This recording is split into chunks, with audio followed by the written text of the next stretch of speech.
Estão ligadas as nossas vitórias? Você pega o Espírito é esse.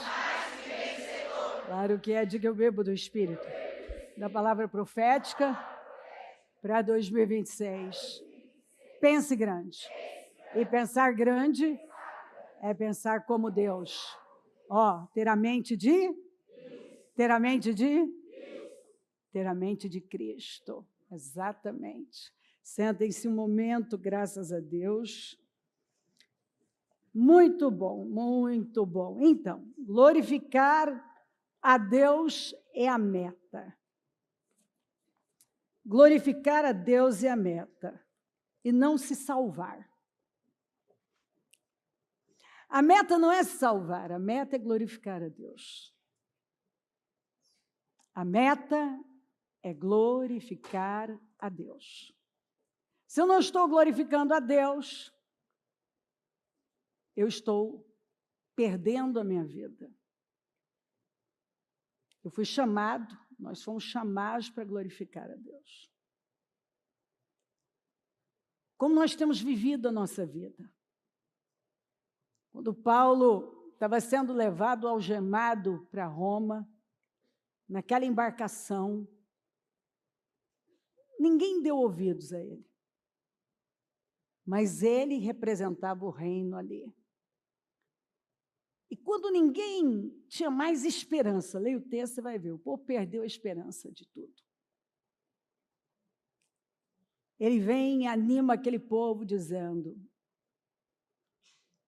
eu sou um servo do Senhor. E um anjo falou comigo, nós vamos chegar. Não, Deus não está preocupado em salvar nada do que está aqui. Por isso, nem pensem em usar os barquinhos salva-vidas de vocês. Porque se alguém tentar sair daqui, vai perecer. E é muito interessante essa parte, né? Dos barcos salva-vidas. Porque você já percebeu que tem gente que a vida, quando a coisa aperta, é pegar seu barquinho salva-vidas para tentar sempre se salvar. Ele vai tentar se salvar de todo jeito.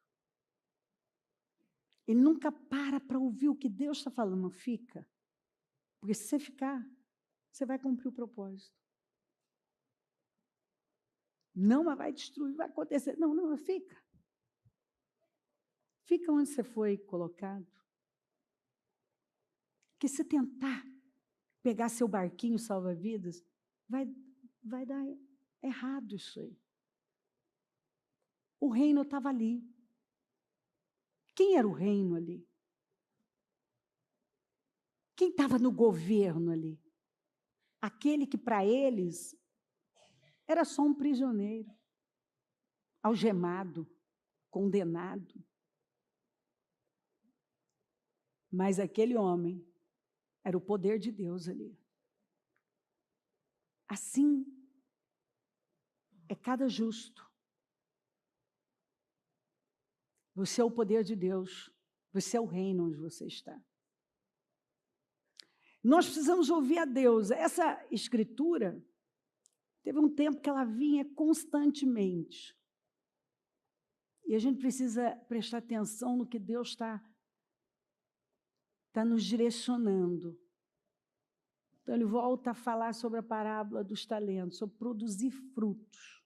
Você nunca vai produzir frutos pegando o barquinho salva-vidas. Você nunca vai produzir frutos tentando se salvar, fazendo as coisas para resolver uma necessidade ou para ter um direito. Aliás, de acordo com Jesus, essa é a pior coisa, né? Ele chama isso de iniquidade, né? É aquela pessoa que ela faz certo para ter direito. Ela não faz certo porque é quem ela é e ela sabe da verdade. A intenção dela está totalmente desalinhada do propósito. Porque Deus nos fez E Ele quer que você acredite na pessoa que Ele fez, que Ele criou. E a partir daí, você viva a sua vida. Não com base no direito ou na necessidade. Aí essa escritura de 2 Reis 21 tem tesouros aqui para nós. Deixa Deus ministrar seu coração. Não dorme não, não distrai não. Dá para ver que alguns decidiram ficar na cama hoje, mas você veio, então você vai aproveitar. Alguns estavam com muito frio, o cobertor disse, fica. Imagina uma pessoa que é vencida por um edredom quentinho, né? Como é que ela vai vencer os desafios ferozes da segunda-feira, né? Durante o reinado de Davi, houve uma fome que durou 3 anos. Uma fome que durou 3 anos. Quando a Bíblia fala de uma fome, está falando de uma crise financeira, falta de chuva, a terra não produz, a coisa travou. A coisa travou. Então, vamos parar e olhar aí quanto tempo faz que a coisa travou. Alguns vão dizer assim, nossa, ó, faz aí uns 2 anos, uns 3 anos, uns 4 anos. Outros vão dizer, a minha vida sempre foi travada. Não é normal. O que eu disse? O que eu disse? As crises na Bíblia, você vai ver que elas sempre tiveram um propósito de revelar o que estava oculto. Então, quando o céu cerrava, lembra em Ageu? Em Ageu, eles plantaram muito, colheram um pouco, o dinheiro entrava no saco furado e tinha um motivo. Você lembra do motivo? Lembra, claro que você lembra. Tenho certeza que você lembra. Eles abandonaram, pegaram os recursos para a construção do templo, abandonaram a construção, foram investir nos seus interesses pessoais. E a frase era, não é tempo de reconstruir o templo. Eles já estavam atrasados há 18 anos. Eles estavam atrasados há muito tempo. Então, ali você vê que, às vezes, a pessoa está usando essa frase, não é hora, não é tempo, não é isso, o senhor está dizendo, já está atrasado. Por que a crise está ali? Eu costumo dizer que Davi demorou muito para perguntar para Deus, ir a Deus e dizer, Senhor, por que dessa crise? E aí ele vai, porque ele percebeu que aquilo já não era natural. E você tem que parar, porque é fácil você ficar assim, não, é o governo, mas tem um monte prosperando.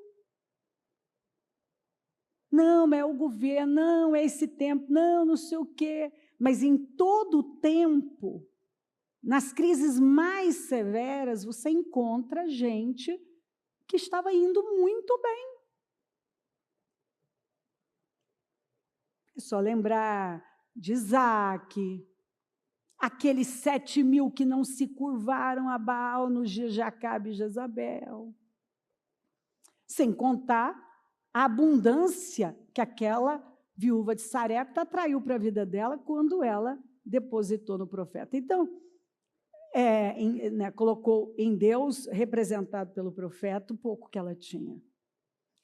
Então, as crises, elas chegam para revelar corações, elas chegam como uma resposta de Deus para algo que está desalinhado. E aí, Davi consultou o Senhor, que lhe disse, a fome veio por causa de Saul e de sua família sanguinária, por terem matado os gibeonitas. Eu gosto de lembrar dos gibeonitas, não vou contextualizar, está lá em Josué, Os gibeonitas, eles creram tanto que aquela terra já tinha sido entregue por Deus para os israelitas, por todas as notícias que estavam chegando, e quando você lê Raabe falando, você entende bem, que eles foram capazes de encenar uma situação para convencer o Josué com as autoridades que eles vinham de uma terra distante. Mas, na verdade, eles eram moradores da terra de Canaã.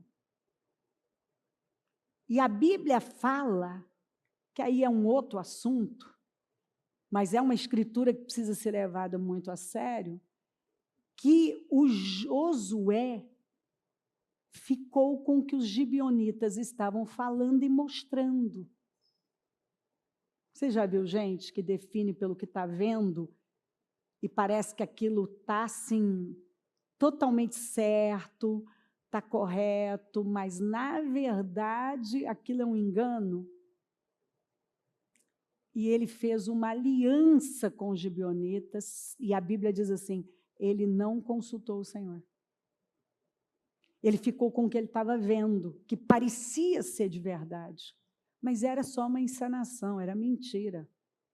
Eles encenaram, mas direitinho, e Josué não consultou o Senhor. Então, ele fez uma aliança com o inimigo sem consultar o Senhor, apenas pelo que ele estava vendo. Parecia que era verdade, mas era mentira. Parecia que era verdade, mas era mentira. E ele fez uma aliança seríssima, irrevogável, com gente que era para ser destruída. E a partir daí, ele não podia mais destruir com os gibeonitas. E os gibeonitas tinham o direito de morar com eles. Porque a palavra na Bíblia, ela é lei. As alianças são como contratos irrevogáveis. Uma palavra empenhada não pode ser ignorada.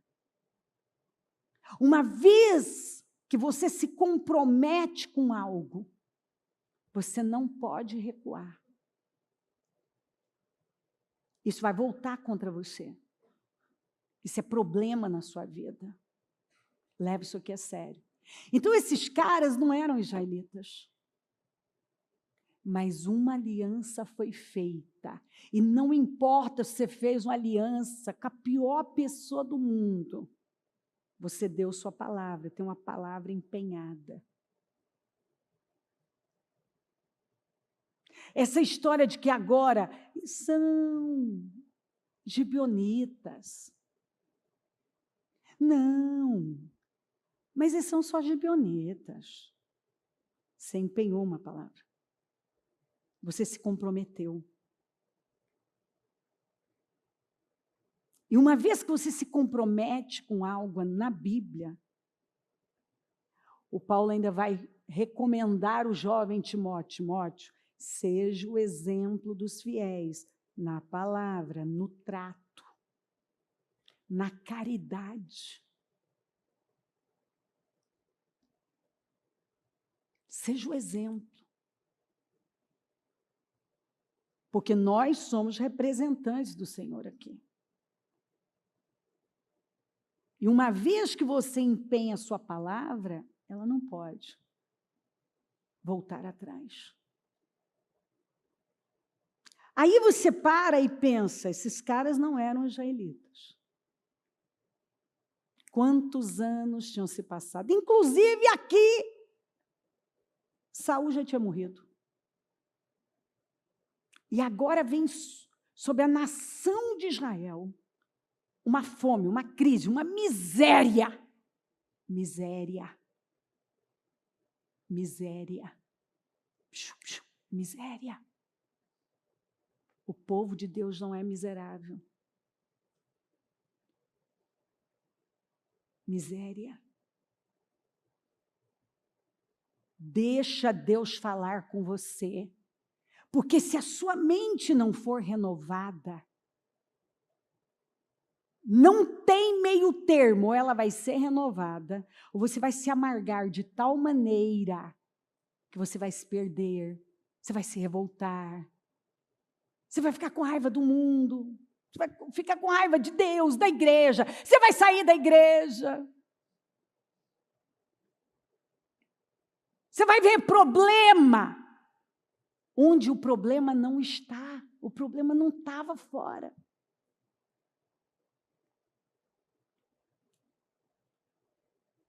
O problema aqui é que uma palavra foi empenhada, uma aliança foi feita. Um princípio foi quebrado. Com ímpio. Mas não importa com quem foi feito a aliança. Agora vem, isso é chocante. Vem uma crise sobre a nação de Israel, que dura 3 anos, e Davi para e faz essa pergunta: peraí, isso não é mais normal, isso aqui não é uma crise normal, não é um problema natural. Isso aqui tem uma causa espiritual. E algumas pessoas, elas demoram para ir a Deus e perguntar a Deus e não sair de lá enquanto não obter uma resposta. Porque aquilo não é normal. Você acha que é normal uma pessoa passar a vida dela se arrastando com doenças? Você acha que é normal gerações e mais gerações de famílias destruídas? Você acha que é normal, entra ano, sai ano, você num financeiro que nunca tem uma história diferente para contar? Nunca. Você acha que isso é normal? E o problema não está fora. O problema aqui estava dentro. Uma liderança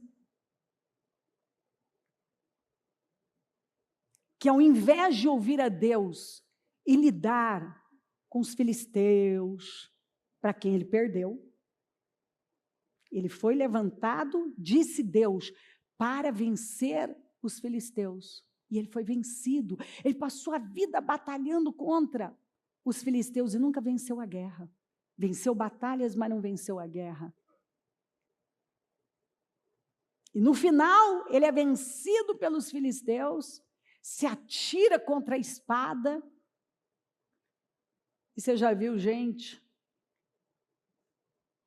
que no desespero, após fazer escolhas ruins, ele se atira contra a espada, e quem está com ele, ao invés de escolher um caminho diferente, vem um escudeiro e se atira também. Foi esse o fim de Saul. Você lembra de Saul? O bonitão, o cara capaz, o primeiro rei de Israel, da tribo de Benjamim, que tinha tudo, mas não tinha um principal: caráter, propósito, visão de reino. Ele nunca viu o reino, o reinado dele, para cuidar de pessoas, para honrar a Deus. Foi o cara dos monumentos, foi o cara da imagem, da aprovação, foi o atirador de lanças, foi o cara que viveu por direitos e necessidades. Foi o cara que foi tão contraditório que ele tentou exterminar com a feitiçaria em Israel, e por fim ele mesmo procurou uma feiticeira. Porque a coisa mais fácil que tem é você fazer exatamente aquilo que você criticou, abominou. Ele foi desleal com Deus, desleal com Davi, desleal com a casa dele. Ele foi. Como algumas pessoas, tem gente que a pessoa quer prosperar, mas onde ela está, ela é desleal. Ela é um funcionário desleal, ela está naquele lugar pela necessidade. e só alimentando o direito, porque eu tenho direito, porque poderiam ter feito mais por mim, poderiam me dar mais, e não me dão, e no seu... É a ingratidão, é a amargura consumindo com a pessoa, e ela está lá só pela necessidade, planejando de olho em algo que está fora. Você acha que uma pessoa que está num lugar, olhando para fora, ela é leal e ela vai construir alguma coisa grande, ela vai produzir frutos? Ela está lá só... Não, porque quando minha vida melhorar, quando eu obter, eu fizer tal negócio, eu vou embora, eu vou fazer isso, eu vou fazer aquilo. Sabe quando você vai conseguir sair? Você pode sair, mas sabe quando que você vai ter uma vida bem construída? Nunca, porque você não é leal. Você não é leal aonde você está. Você só vive pelo que vão te dar e o que não deram. É assim que você define a vida, é o direito. E minhas necessidades supridas. Não tem propósito. Essa historinha de propósito, coisa nenhuma. Não sabe nem o que é propósito.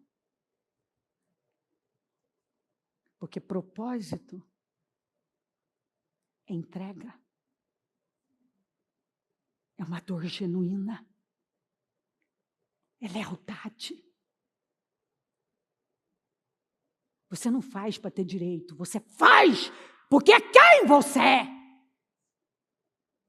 Você não faz por necessidade, porque você se move por algo que é maior do que necessidade, do que pagar conta, do que comida, do que pão. Não é o pão que mexe com você,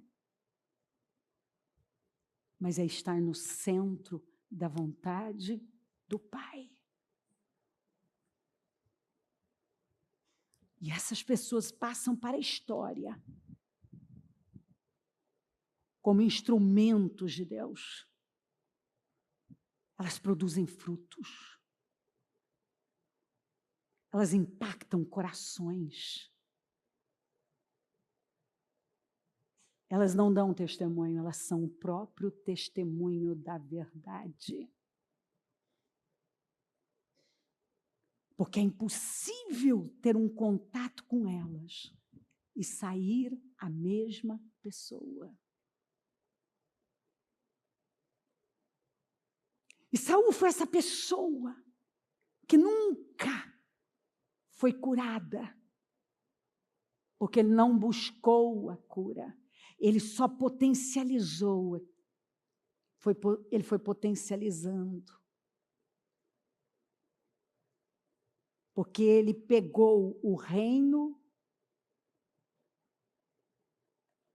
para ser seu e não para o propósito de Deus, para se autopromover.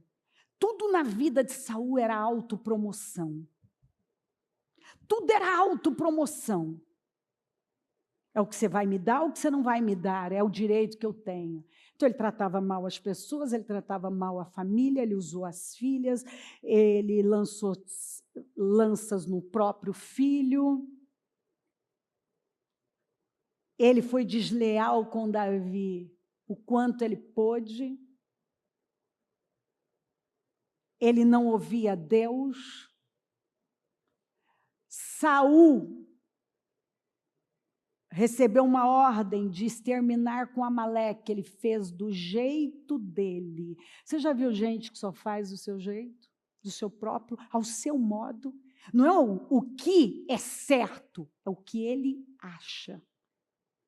Tudo é manipulação, tudo é controle ou perda de controle. Ele vai agir de acordo com a sua necessidade e direito. Eu quero controle, estou perdendo o controle. É sempre isso. Controle, controle, controle. É só controle. Esse foi o Saul. Tudo era controle. Quando ele achou que ele tinha perdido o controle para aqueles sacerdotes, ele matou 85 homens justos. vestidos de linho. A Bíblia faz questão com suas famílias. Por quê? Porque ele achou que ele estava sendo traído, porque eles deram a espada de Saul para Davi, e então eles estavam escondendo, e ele foi lá e matou lideranças. Por quê?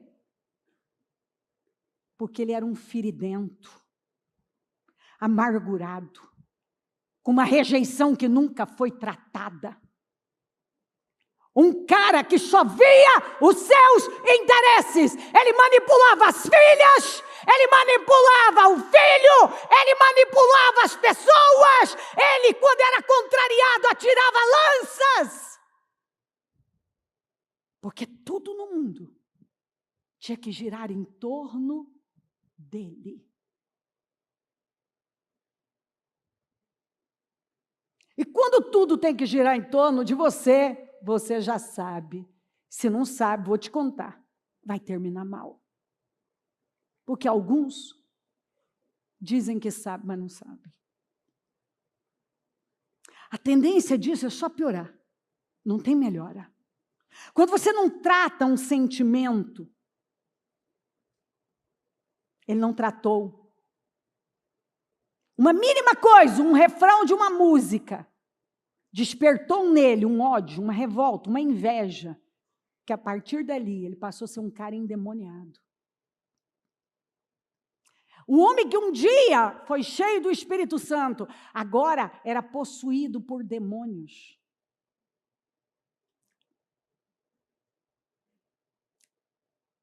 E ele foi fazendo uma escolha ruim atrás da outra. E ao invés dele consumir com Amaleque a amargura, ele fez do jeito dele, e aquilo piorou a situação e fez com que ele fosse rejeitado. Porque algumas pessoas, elas vão provocando um corte definitivo, que é do próprio Deus. E agora ele tenta exterminar com quem ele jamais poderia ter mexido, com os gibeonitas. Porque tinha uma aliança, uma palavra empenhada. Olha o quanto isso é sério. 3 anos no reinado de Davi. Saul já tinha morrido há muito tempo. Seus filhos. Davi estava reinando. E vem uma crise. Davi, ao invés, no primeiro ano de ir, Davi não foi perguntar a Deus. Veio o segundo ano. Tudo travado. Veio o terceiro ano. Agora é miséria mesmo. O negócio está travando de tal maneira. Deus, o que é isso? Opa, ainda bem que você perguntou. Davi consultou o Senhor, que lhe disse: a fome veio por causa de Saul e de sua família sanguinária, por terem matado os gibeonitas.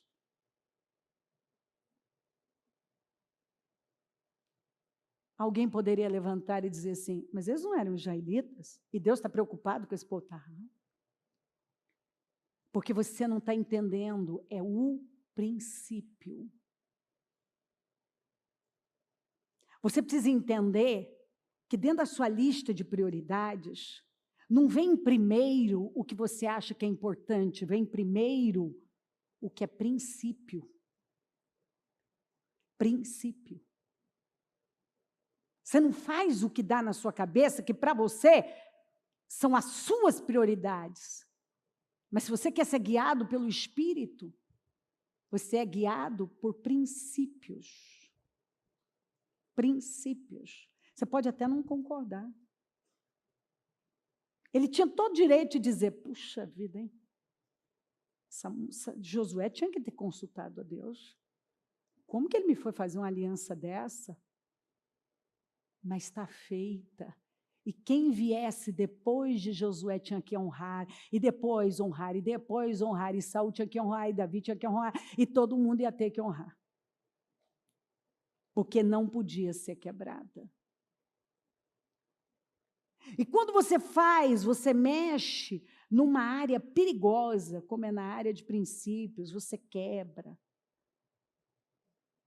uma aliança, você vai quebrando todos os princípios, né? Você não presta atenção na semeadura e colheita, na mordomia. Você dá lugar à rebelião, uma rebelião velada. Porque algumas pessoas, elas aceitaram o papel de pitonisa. Elas até falam. E o que elas falam parece que é justo, mas é só bajulação. Elas não falam pelo Espírito de Deus. Elas falam pelo espírito de Pitom, que vai te enrolando, e quando você se dá conta, você nem respirar pode mais. Foi o que aconteceu com Paulo. Ele detectou que era o espírito de Pitom, porque o que a pitonisa falava era verdade, mas não pelo espírito da verdade. Estes são servos do Deus Altíssimo. Deixa eu falar uma coisa para você, ó. Nós precisamos colocar bem as palavras. Você precisa levar muito a sério as palavras, porque a fé vem do ouvir. Ouvir a palavra é ouvir a sua própria palavra. E colocar mal as palavras, ou falar o que lá dentro a sua consciência está dizendo não é verdade, vai roubar toda a sua autoridade, a sua confiança. Vai desautorizar você. Olha aqui.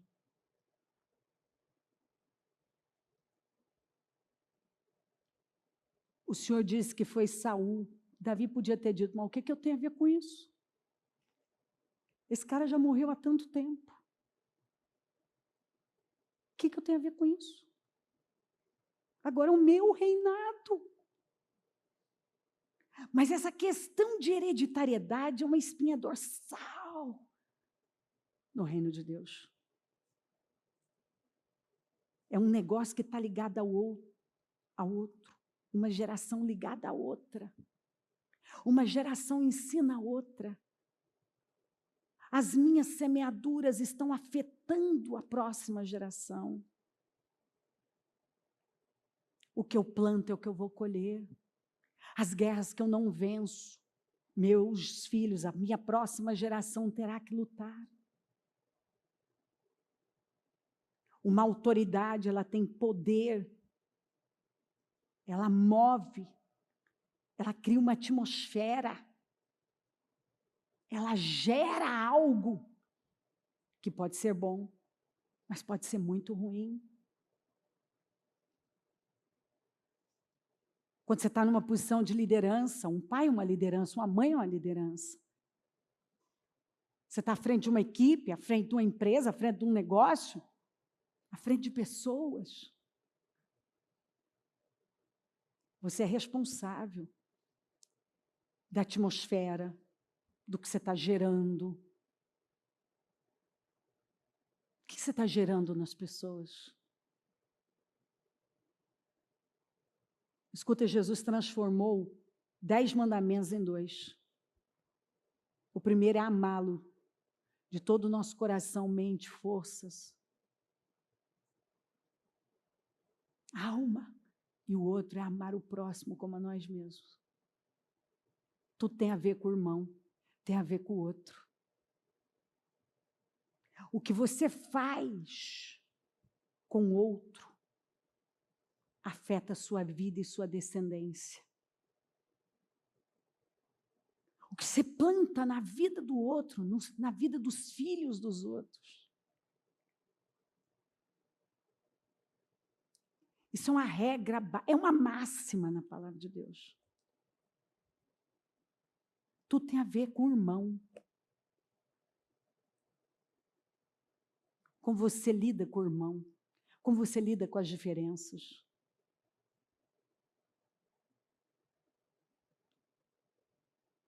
E ele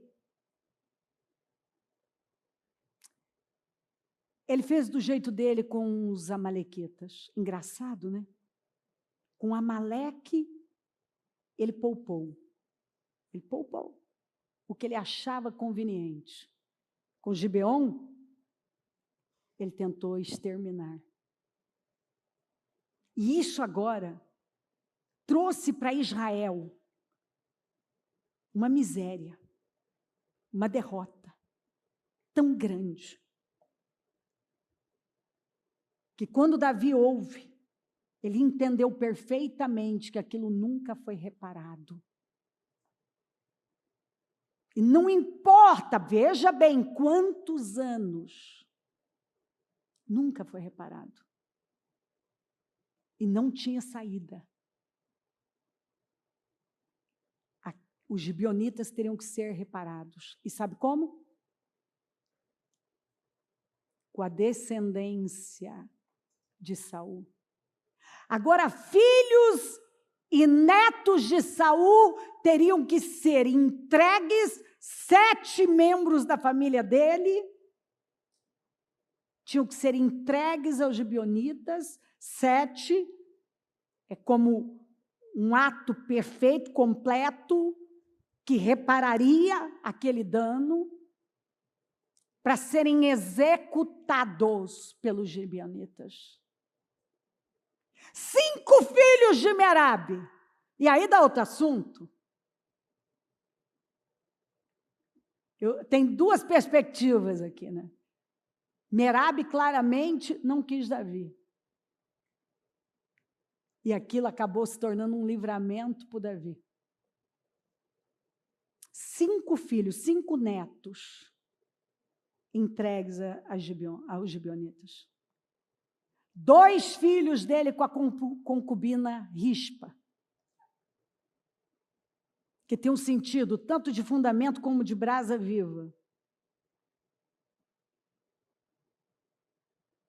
Quantos anos tinham se passado e uma fatura alta demais estava chegando para aqueles descendentes. Uma fatura que estava custando a vida. Aqui, literalmente. Aí abre o leque. Porque tem muita coisa que eu posso falar aqui sobre esse assunto. Tem detalhes e detalhes que eu posso pegar. Mas eu sinto no meu espírito que Deus quer que você pare aqui, ó, reflita sobre isso. Em nome de Jesus. Não era uma coisa que tinha sido feita ali. Era algo antigo. Mas que nunca tinha sido reparado. Consertado. Arrependimento não tinha. Era algo antigo. E aí, o texto diz, o rei então mandou chamar os gibeonitas, falou com eles, os gibeonitas não eram de origem israelita, mas remanescentes dos amorreus. Os israelitas tinham feito com eles um acordo sob juramento, mas Saul, como fala, em seu zelo por Israel e Judá, havia tentado exterminá-los. Sabe o que isso quer dizer? Que isso aqui foi uma cegueira. Foi uma cegueira e um erro sincero. Neste caso foi. Mas não importa os motivos. Por que ele não buscou? Há um exemplo muito importante. Que eu posso mostrar para você o quanto Deus não vai passar por cima do princípio. Quando Davi foi buscar a arca, tinha festa, tinha alegria. Davi tinha alguma intenção que não fosse trazer a glória de Deus, a presença de Deus para Israel? Davi queria a presença de Deus ali. E na primeira tentativa deu certo? deu muito errado, não é? Morreu gente, a arca ficou no caminho, para a alegria de Obed-edom. E aí, ele teve que consultar a palavra. Então, Deus não ignora. Ele teve que consultar e saber que do jeito que ele havia feito, estava desalinhado de como Deus havia dirigido que a arca deveria ser transportada. E ele tentou fazer o traslado num caminhão de boi, num carroção. E o Senhor mostrou que aquele sistema funcionou para os filisteus porque eles não sabiam fazer melhor. Então, cuidado, porque direto tem alguém, não, porque eu conheço uma história, talvez ele não sabia fazer melhor. Mas o que você tem recebido é superior e não vai ter desculpa. Não dá para ignorar. Se eu sei o que fazer, não cabe o exemplo dos filisteus. Não, mas eles fizeram assim e deu certo, porque eles não sabiam fazer melhor. Eles não tinham a palavra Torá nas mãos para aprender. Mas nós temos. Nós temos a palavra. Nós estamos ouvindo. Nós sabemos o que fazer. E aí, Davi perguntou aos gibeonitas: que posso fazer por vocês? Como posso reparar o que foi feito para que abençoem a herança do Senhor? Isso é chocante, né? Você imagina a humildade que você tem que ter para chegar para o ímpio e dizer assim: o que eu posso fazer para reparar o dano que foi feito a você, para que você me abençoe? Você pensa assim: o quê? Eu preciso da bênção dos gibeonitas. Você precisa. Ser crente é maravilhoso, não é? Nos destaca que é uma coisa, né? Quem pode entender uma coisa dessa, se não uma estaca fincada na rocha? É verdade ou não é? Só uma estaca fincada na rocha entende essa linguagem aqui. Mas se tiver alguém aqui que não está entendendo, fica tranquilo. Vai ouvindo que você vai entender. Porque, de acordo com a Bíblia, nem os loucos erraram o caminho. Nem os loucos. Então, você pode pregar para louco. Que, de acordo com a Bíblia, você ainda vai ter algum fruto. O evangelho nunca é perdido. Alguma coisa vai acontecer ali. Porque é vida. E Davi, então, manda buscar os descendentes de Saul. Poupa Mefibosete, porque ele tinha o quê? Vamos ver se você lembra. Uma aliança com quem? Com o pai dele. E ele poupou Mefibosete, porque ele tinha uma aliança com Jonatas. E entregou os filhos da Merabe e os filhos da Rispa. E aí vai acontecer uma coisa curiosa, sabe? A Rispa, ela vem, ela pega um pano de saco e ela coloca na rocha. Vamos ler o texto. Os gibeonitas responderam: não exigimos de Saul ou de sua família prata ou ouro. Dinheiro não vai pagar isso aqui. Nem queremos matar ninguém em Israel. Davi perguntou: o que querem que eu faça por vocês? E eles responderam: quanto ao homem que quase nos exterminou e que pretendia destruir-nos, para que não tivéssemos lugar em Israel, que 7 descendentes dele sejam executados perante o Senhor em Gibeá de Saul. Em Gibeá de Saul. Ei, Gibeá. Gibeá tem história, hein? No monte do Senhor, e eu os entregarei a vocês, disse o rei. O rei poupou Mefibosete, filho de Jonatas e neto de Saul, por causa do juramento feito perante o Senhor entre Davi e Jonatas, filho de Saul. Eu estou me antecipando, mas está tudo aqui para revelar para mim e para você que a Bíblia especifica, por quê? Por que Davi poupou Mefibosete? Para não cometer o mesmo erro que Saul tinha cometido. Mas o rei mandou buscar Armone, Mefibosete, esse é outro Mefibosete, 2 filhos de Rispa, filha de Aiá, que ela teve com Saul, e os 5 filhos de Merabe, filha de Saul, que ela teve com Adriel, filho de Barzilai, de Meolá.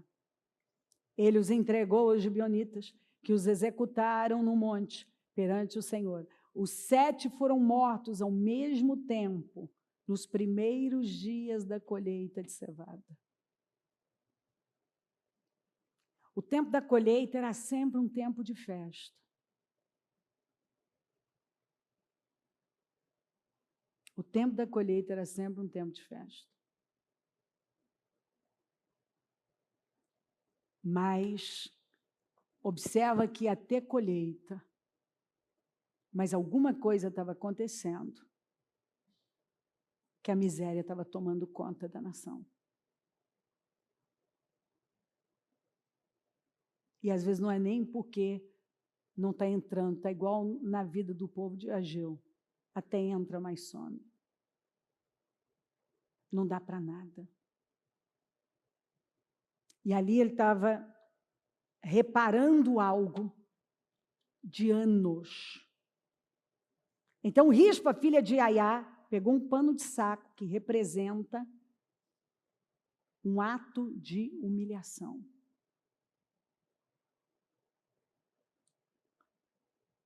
Quem se humilha é exaltado, quem se humilha não é humilhado. Ela era a concubina do rei, ela era da realeza. Ela tinha uma posição de destaque.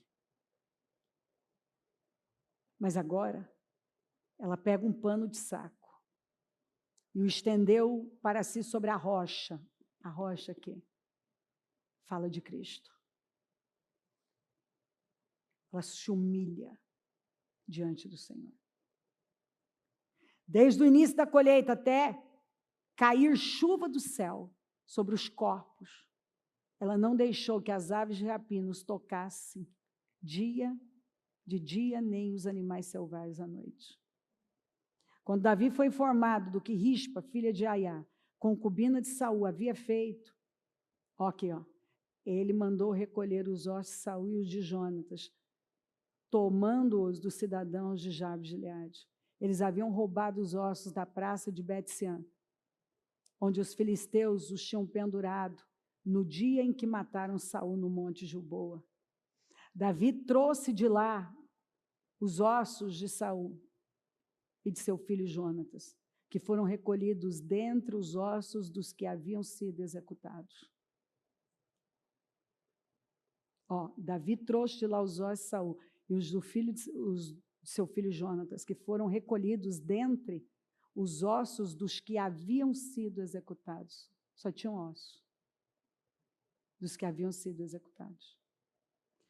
Enterraram os ossos de Saul e de Jonatas no túmulo de Quis, pai de Saul, em Zela, na terra de Benjamim. E fizeram tudo o que o rei ordenou. Agora vamos juntos? Depois disso. Mais uma vez? De novo? Deus respondeu às orações em favor da terra de Israel. Isso significa que tinham quilos de orações. Não era falta de oração. Não era falta de jejum, certamente. Não era falta. Era falta de uma reparação. De uma reparação em algo que foi uma quebra de princípio sério. Rispa moveu o rei Davi Ela era da realeza. Ela ocupava uma posição importante, mas ela foi, pegou um pano de saco, estendeu na rocha. Ela se humilhou naquela rocha. Ela vigiou por meses aqueles corpos, dia e noite. Imagina o mau cheiro. Ela vendo os corpos se decomporem, afugentando dia e noite, sem dormir. Como que ela comia? Ela tomou banho? Não fala que ela saiu daqui. Afugentando os bichos, as aves. Vendo o que ela não podia conter, vermes. Dia e noite. Velando seus filhos mortos. E a pergunta que fica, se Rispa ficou meses até que seus filhos tivessem um enterro digno, e os filhos de Merabe? Se ela ficou meses protegendo, velando os corpos dos filhos mortos, o que deveríamos estar fazendo pelos nossos filhos biológicos e pelas pessoas que Deus colocou no nosso caminho? Observa o sacrifício dessa mulher, o ato de quebrantamento e humilhação diante de Deus. E a sua atitude determinada, resiliente, quase selvagem, para velar corpos mortos. Se uma mãe fez isso pelos filhos dela e pelos que não eram filhos dela, o que nós deveríamos estar fazendo pelos nossos e pelas pessoas que cruzam o nosso caminho?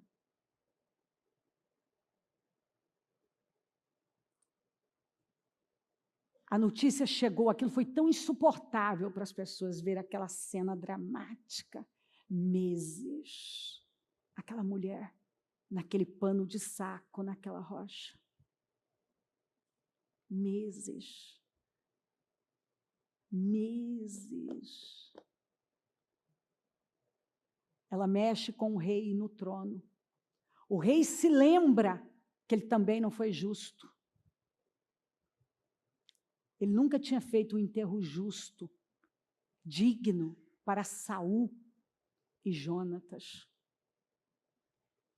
E ele manda que aquele enterro digno, aquela coisa antiga, velha, parece que esquecida. Quem vai se importar com isso? Isso faz muito tempo. Está vendo que são coisas velhas? O que Saul tinha feito, fez há muito tempo. Contra pessoas. Que eu disse? Saul fez contra? Pessoas. Saul fez contra? Pessoas. Porque tudo tem a ver com outro. É isso que muita gente não entende. Por não entender isso, é que pessoas falam de pessoas, julgam pessoas, magoam pessoas, são arrogantes com pessoas, desprezam pessoas, porque elas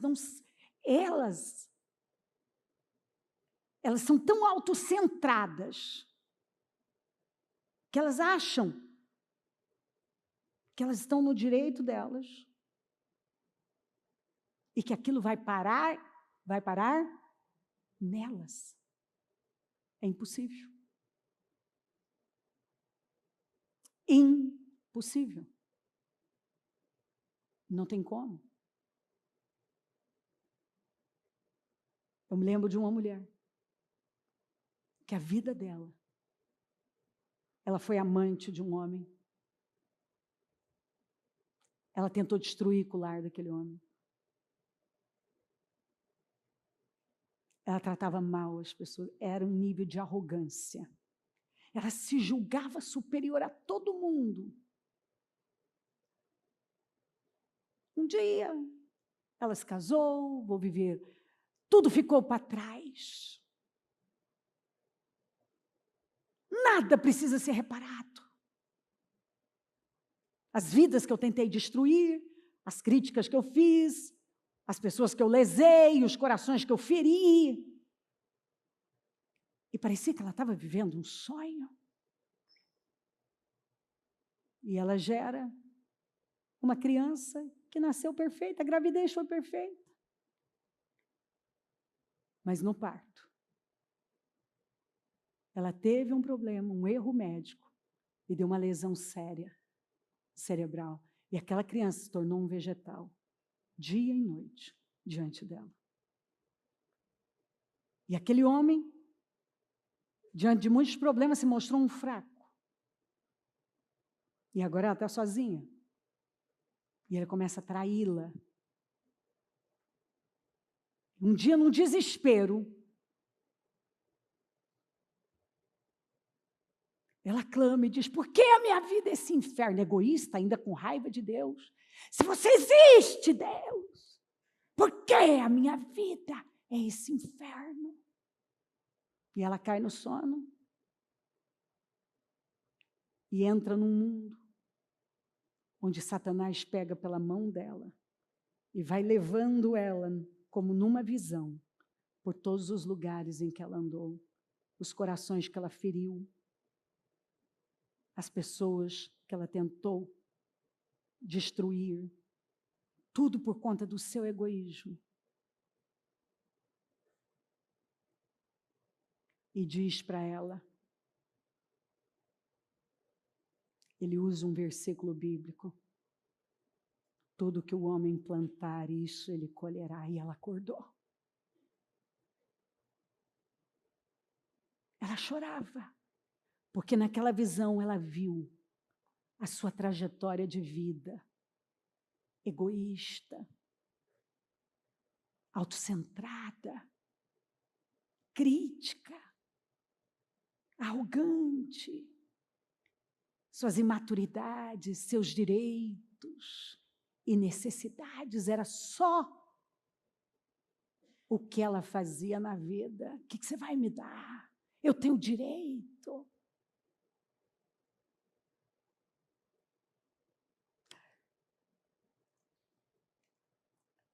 Davi se lembrou que ele não tinha feito um enterro digno para o rei e o príncipe. E ele agora manda que peguem aqueles ossos que o povo de Jabes e Gileade tinham pegado, roubado, naquela batalha sangrenta contra os filisteus há muito tempo, meu Deus, só tinham ossos. E manda que façam um enterro digno para o rei, para o príncipe e para os descendentes do rei. Quando tudo é reparado, quando o enterro digno é feito, a crise vai embora. A crise não vai embora. Até que o enterro digno seja feito para as coisas. Até que você feche um ciclo. Não dá para você seguir seu caminho sem fechar ciclos. Algumas pessoas tratam como problema o que não é o problema. Talvez muitos apontavam de uma determinada maneira sobre aquela crise, tinham uma opinião sobre a crise. Mas tinha uma verdade. E algumas pessoas ficam conjecturando, acho que é isso, acho que é aquilo, pode ser, não sei o quê, e já são 3 anos. E aí, quando a gente começa a mexer na coisa, observa que tudo que talvez ninguém Ninguém pensou, o Davi não pensou, ninguém pensou. Era o problema. Porque normalmente o que a gente acha que é o problema não é o problema, e o que a gente acha que não é o problema é que é o problema. O problema era que uma aliança foi quebrada, um pacto foi desfeito. O problema é que precisava de reparação. E agora Davi também vê que ele também estava em falta. E aquela mulher resistiu bravamente por meses naquela rocha com o seu pano de saco. E ela provocou uma finalização justa, um fechamento de ciclo. Porque ali, Davi descobriu que tinha mais. E às vezes aquilo que parece uma coisa bobinha, ou eu quero simplesmente olhar como não. Não, Deus não está preocupado com isso. Com princípios? Sim, Ele está. Deus leva isso muito a sério.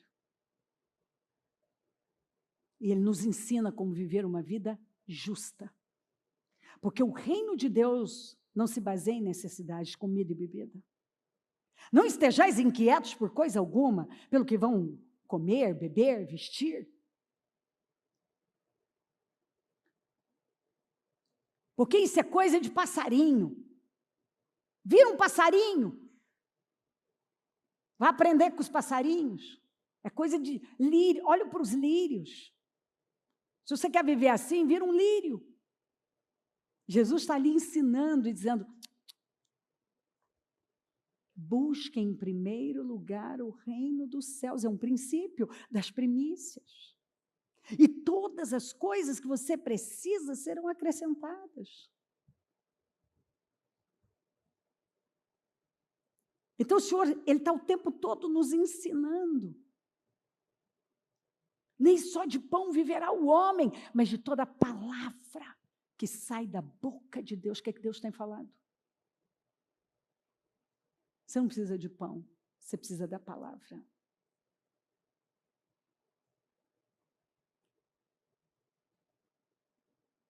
O que você acha que é o problema da sua crise não é. Não é. Você pode ter certeza disso. Talvez você mexeu em algo que você não podia mexer. Você botou a mão onde você não podia botar. Você tocou em quem você não podia ter tocado. E desde então sua vida travou. Você alimentou os sentimentos no teu espírito que estão te corroendo. Porque você não deixa Deus ministrar seu coração com a verdade. E aí tudo gira em torno do quê? Eu tenho direito, minha necessidade, o que eu acho. E alguns até, sinceramente, errados. Não foi uma maldade, foi a sua cegueira. Foi a cegueira. Por isso que nós não podemos aceitar viver uma vida cega, vendo que tudo está girando em torno das mesmas coisas.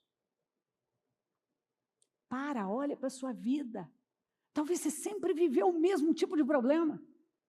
O assunto da sua casa sempre foi o mesmo: dinheiro, está faltando dinheiro, como é que vai pagar o aluguel, vai pagar a conta, como é que vai pagar isso. Você acha que isso é bíblico? Você acha que realmente o seu problema é dinheiro? De novo, nome sujo, estou para perder, o imóvel, estou para perder o carro, estou para perder não sei o quê, e estou devendo não sei para quem, e estou apertado, e estou me matando para gerar dinheiro, e me mato, e trabalho em 2 empregos, e faço mais um bico, e faço mais um negócio, e tudo corro para lá para resolver minha necessidade, e para cá para resolver minha necessidade, e eu estou para resolver minha necessidade, porque eu tenho direito, e por que na minha vida não acontece assim, porque eu faço assim, eu fiz o jejum, eu fiz a oração, fiz o propósito, eu fiz isso, eu dei aquilo, iniquidade. Tudo que faz é para ter direito, para suprir uma, não por consciência de quem você é, e quem sabe quem é faz justiça. E é impossível ele ficar preso num ciclo uma vida inteira. Ele vai ter muitos desafios mais novos, muitos inimigos mais novos e cada vez maiores, obviamente. Porque você vence um inimigo e vem outro, e agora ele vem maior. O último gigante de Davi tinha 6 dedos em cada mão, em cada pé. O bicho era um monstro. Os gigantes aumentam até a quantidade de dedos. Os gigantes aumentam. Por quê? Porque você já venceu outros gigantes.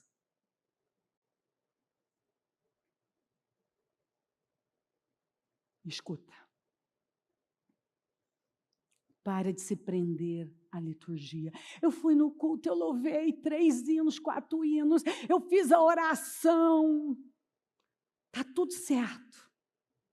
Não, você veio aqui para ser treinado, para ter sua mente, ó, abriu, expandiu. Para agora você, ó, as águas continuam. Amém. As águas, ó, estão fluindo, ó o rio, ó o rio, ó. Não está jorrando aí, não molhou o pezinho, não? Está subindo? Aonde será que já está esse rio? E agora você vai. Ó. Quanto mais longe, mais o quê? Quanto mais longe, mais o quê? Lembra da passagem de Ezequiel 47? Quanto mais o profeta ia, as águas iam subindo até não dar mais. E por onde aquele rio passava, acontecia o quê? Tudo frutificava, os peixes, a água era saneada. Porque esse é o nosso chamado. Quanto mais longe você vai, mais fruto você produz. Com as águas que saíram do altar. Então, elas estão tomando sua vida, para que você brilhe, salgue, transforme pessoas, mantenha a palavra empenhada. Não é o que você sente, é a verdade, não é o que você quer, é o que Deus quer. Pai, se possível, passa de mim esse cálice, mas que não seja feita a minha vontade, mas a sua. Você agora tem o quê? Uma dor genuína. O que te incomodava antes não incomoda mais, porque agora você já tem a luta genuína. A guerra genuína. Quem é que pode ofender uma pessoa que já tem a sua guerra genuína, a sua dor genuína, de amar quem só trabalha para criar problema para ela?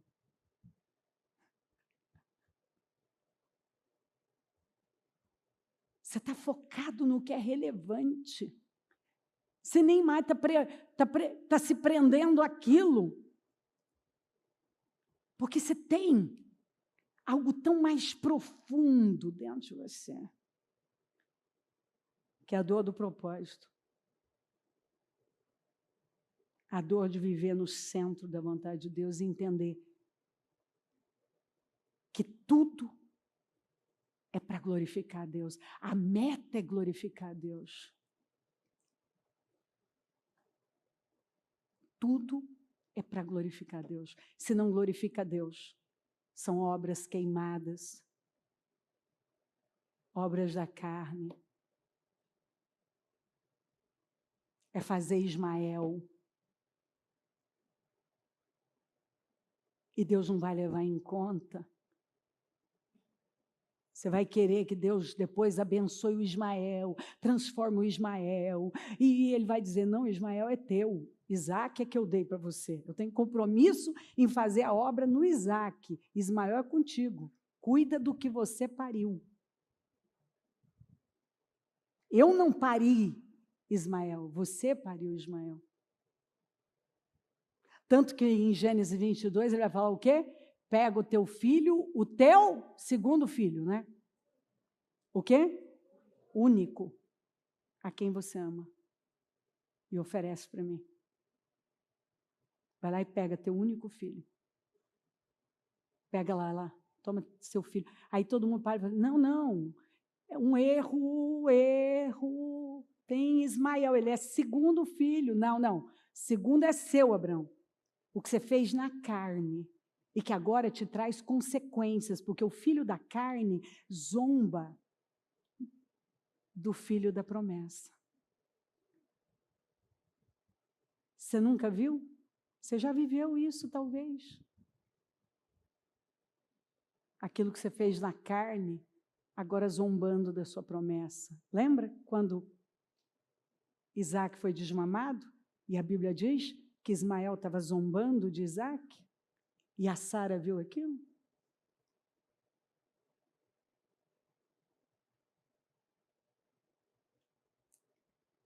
E você pode até mandar ele embora. Mas ele deixou de existir? E deixou de criar problemas? Você está entendendo? Então nós temos que ter a responsabilidade. E parar de agir como menininhos mimados, infantis, sem juízo, como Saul, que viveu desse jeito, de forma reptiliana.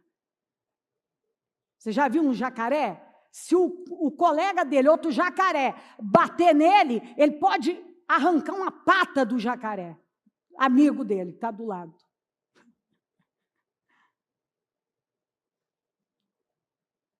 Porque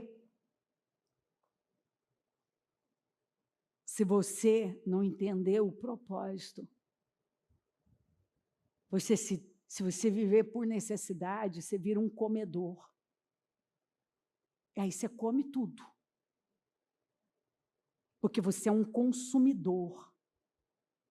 Aí você come cônjuge, você come filho, você come funcionário.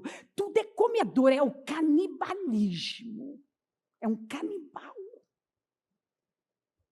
Você, para suprir uma necessidade, você come. Você vai comendo tudo. Tudo que cruza o seu caminho, tudo.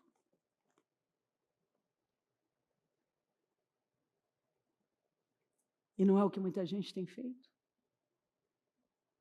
Para suprir uma necessidade emocional, o que ele acha. Ele come tudo. Ele quer comer o pastor, ele quer comer a igreja, ele quer comer o irmão. Ele vai comendo tudo. Ele vai consumindo. Tudo. Porque ele vive por suas necessidades e direitos. É o que importa.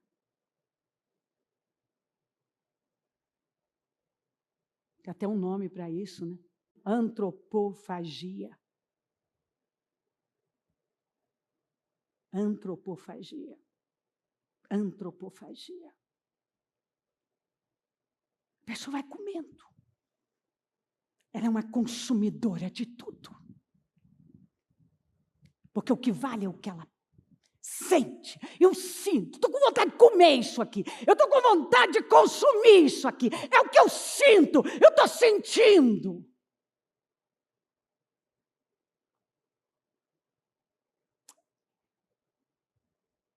Mas esse foi o Saul, que ia consumindo tudo por conta das suas necessidades. Ele foi comendo tudo. A família.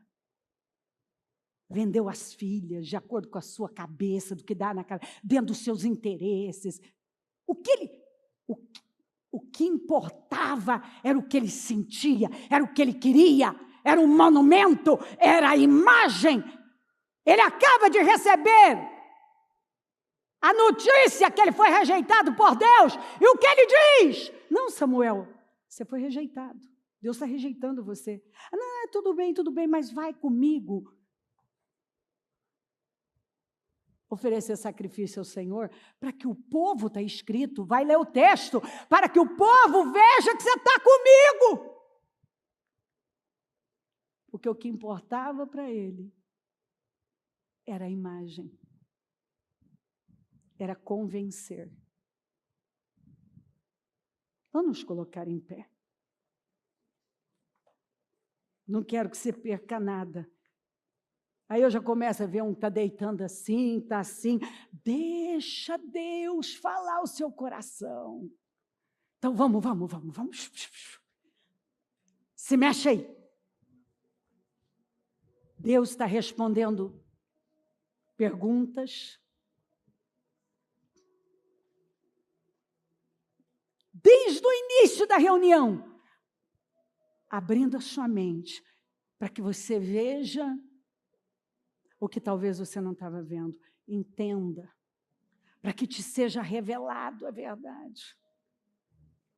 E daqui a pouco esses cultos vão estar aí postados. Você pode parar lá, botar um foninho de ouvido, ir para o silêncio, para a sua poltrona e ouvir dizer: Pai, eu quero entender isso. Por quê? Acabou. Eu não quero essa vida, não. Não quero essa vida, não. Eu não quero essa vida. Não. Eu estou me levantando. Não é uma maravilha quando a gente fala? Eu estou me levantando. Estou fazendo o quê? Uma risca no chão. E eu não vou mais viver do jeito que eu tenho vivido. Eu não vou. Porque não vai parar em mim. As boas semeaduras não param em você, e as más semeaduras também não, elas terão consequências. O que eu preciso reparar? O que eu não vi? Qual o enterro digno que eu não fiz?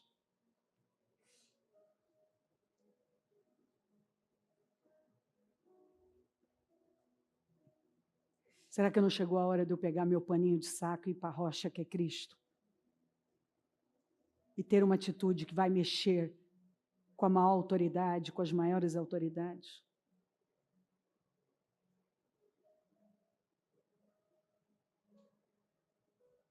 Se essa mulher vigiou os corpos dos filhos,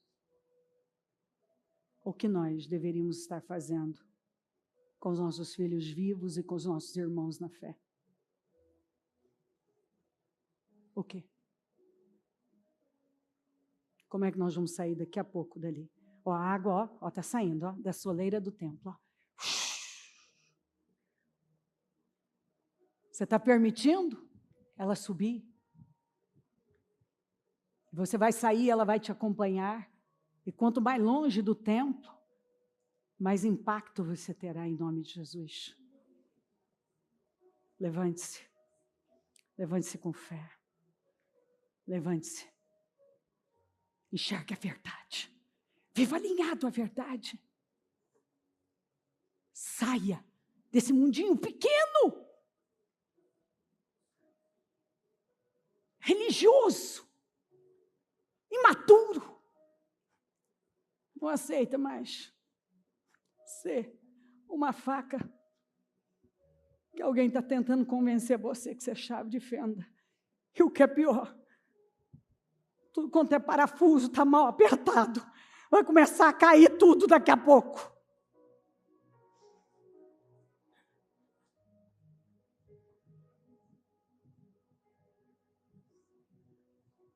Não vão viver um engano.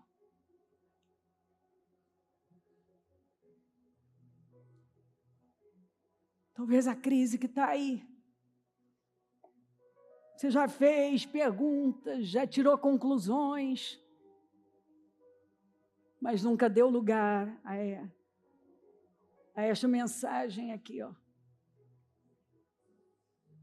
que coloca luz nas camadas mais profundas da nossa vida.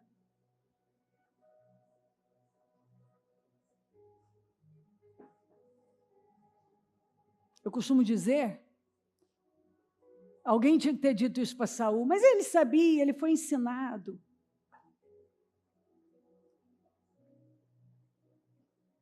Ele era descendente do filho caçula de Israel, de Jacó. Ele conhecia os princípios, ele conhecia a palavra.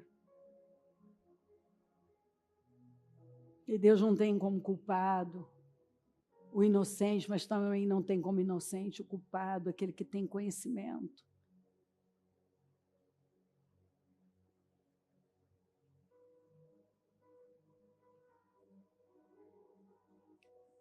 As escolhas que nós estamos fazendo,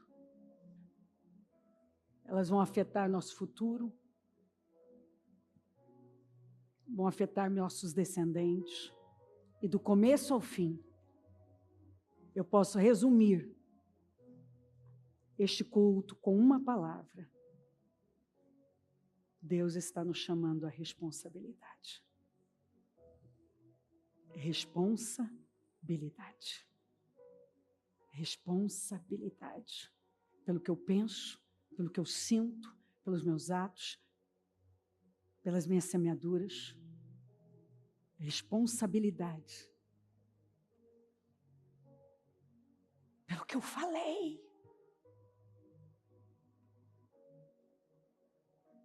Responsabilidade. Espírito Santo. Aqui estamos nós, de todo o nosso coração. A tua palavra veio e rompeu camadas profundas. Camadas profundas. Camadas profundas. Eu recebi condições de ver, de entender. Eu tenho respostas. E eu tenho direção do que fazer.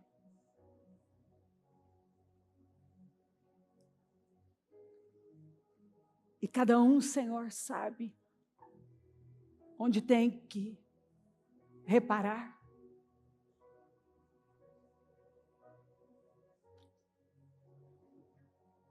Cada um sabe o paninho de saco, a atitude humilde quebrantada, que deve ser jogada sobre essa rocha que é o Senhor. Cada um sabe quais os enterros dignos, os ciclos que não foram bem fechados. Cada um sabe.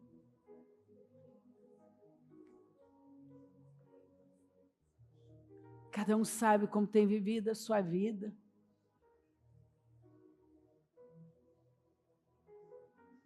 E a verdade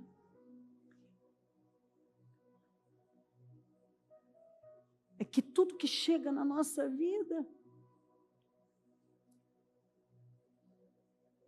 não é para nós reclamarmos.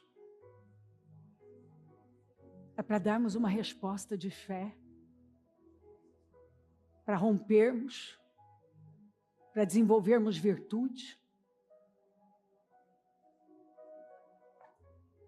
Espírito Santo, ministra os corações, Eu lhe imploro, tira essas vendas malditas, arranca essa cegueira, entra agora, coloca bálsamo em feridas que nunca foram curadas, da consciência da verdade, leva a um quebrantamento profundo. A gente sabe quando é hora de pegar nosso pano de saco e jogar na rocha. A hora, e eu creio que é a hora de alguns pegarem o seu pano de saco e jogar na rocha.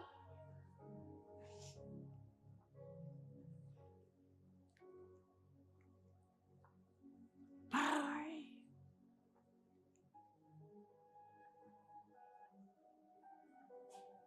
o Senhor nos chama para rompimentos,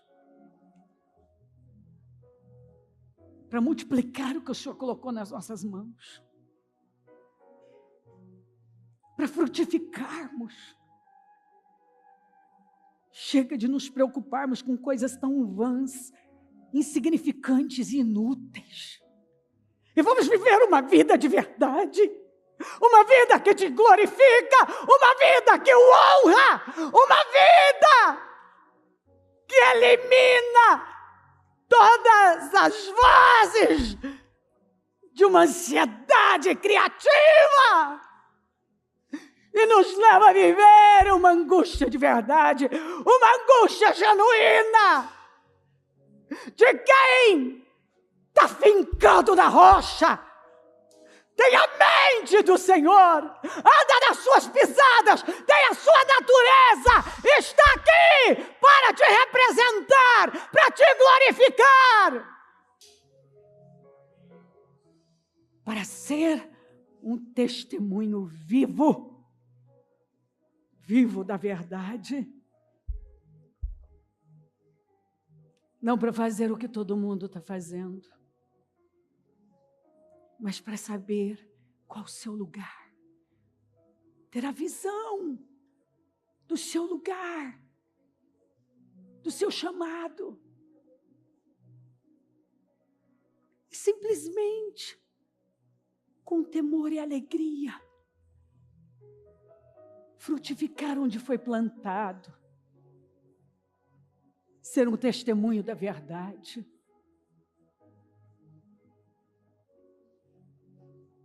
Porque o que importa é teu nome ser glorificado. Em cada decisão, em cada ato.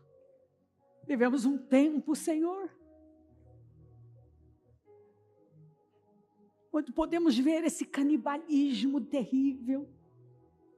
As pessoas estão comendo umas às outras, com seu ódio, com a sua revolta, com suas cobranças, com as suas críticas, o tempo todo no lugar do seu direito, em busca das suas necessidades. Elas estão passando por cima do outro, pesando, deixando a ingratidão vesti-las como uma roupa.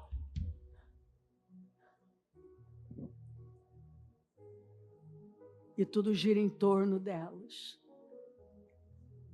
Por causa da necessidade delas, elas são capazes de comer o outro, de ferir o outro.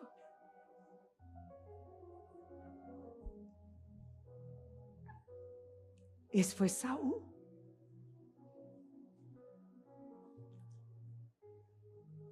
O sujeito que terminou sozinho, vendo toda a sua descendência sendo de forma sangrenta, assassinada.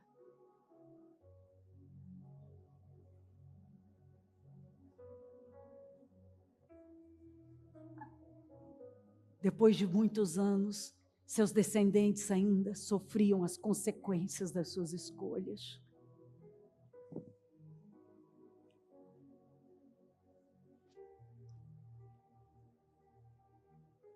Por causa das mentiras que ele levou para casa. A ama agiu na ansiedade,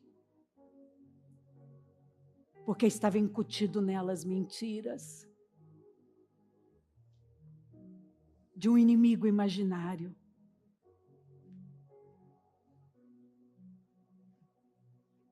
E ela marca a vida de um príncipe para sempre. Porque é isso que acontece quando alguém faz uma escolha errada. Vai contaminando tudo ao redor. E vai deformando, direta e indiretamente. Que a tua palavra penetre fundo os corações. E que nenhuma pessoa saia daqui com a mesma mente, com a mesma visão. E, obviamente, com a mesma postura na vida e decisões. Sopra, Espírito Santo, e faz uma obra que homem nenhum pode fazer, que é dar a revelação da tua palavra, que a palavra entre de forma revelada e que cada um caminhe com a mente do Espírito e não mais com a mente da carne. Que saia daqui um povo maduro, herdeiros que podem administrar sua herança. Eu abençoo a tua igreja, eu abençoo o teu povo. Continua soprando e guiando e se manifestando poderosamente. Que a tua palavra continue ecoando poderosamente. Em nome de Jesus. Amém. O Evangelho de Jesus Cristo é a boa notícia. Jesus tomou o nosso lugar pela punição do pecado, para que pudéssemos entrar em seu lugar de vida eterna. Eu convido você agora a se voltar para o Senhor em seu coração e dizer: eu o recebo como meu Senhor e Salvador. Eu entrego tudo nas suas mãos. Eu deixo todas as partes da minha vida que não o honram e passo a viver a partir de hoje intencionalmente para servi-lo, honrá-lo e celebrá-lo como meu Senhor e Salvador. Jesus é a porta de salvação, é o caminho, a verdade e a vida. Ele é o pão da vida e Ele te ama.